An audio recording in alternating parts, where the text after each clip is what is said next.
सुनिए, घर का राशन खत्म हो गया है। सविता जी नाश्ते की टेबल पर अपने पति राघव जी से बोली, तुम मुझे पर्चा दे दो, मैं आती दफा लेता आऊंगा। राघव जी नाश्ता करते हुए बोले, वो थोड़े पैसे भी सविता जी के शब्द मुंह में ही रह गए, क्योंकि राघव जी उन्हें घुर कर देख रहे थे। अभी 15 दिन पहले आई नई बहू रिया ने महसूस किया, इस घर में आदमियों की ज्यादा चलती है, पर रिया आजकल की पढ़ी लिखी नौकरी पेशा लड़की थी। रिया के ससुराल में उसका पति ऋषभ सास और ससुर थे। ससुर कपड़ों की दुकान चलाते थे, तो वही ऋषभ और रिया एक कंपनी में नौकरी करते थे। शादी के बाद आज रिया पहली बार नौकरी पर जा रही थी।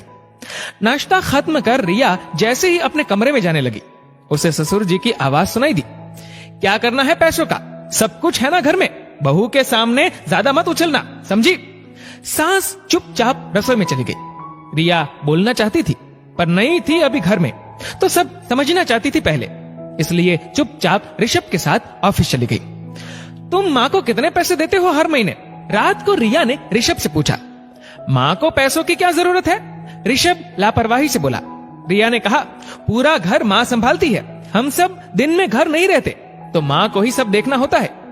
ऋषभ ने कहा, रिया, पापा शुरू से ही घर में हर चीज पहले से लाकर रखते हैं, तो क्या जरूरत फिर माँ को पैसों की?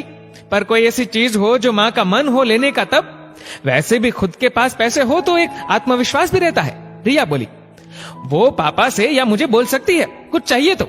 रिया, तुम क्यों इतना परेशान हो रही हो? यहाँ ऐसा ही होता आया है और मुझे नहीं लगता माँ को इसमें कोई परेशानी है।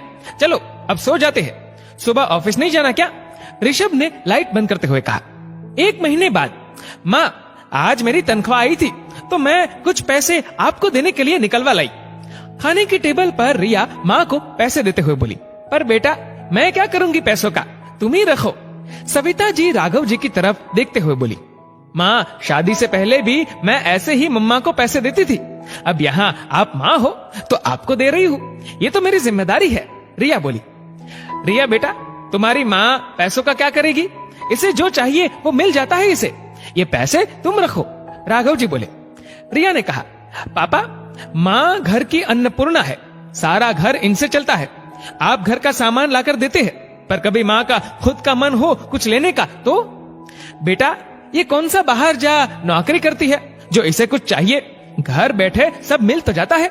राघव जी बोले, पापा ठीक बोल रहे हैं रिया। ऋषभ बोला।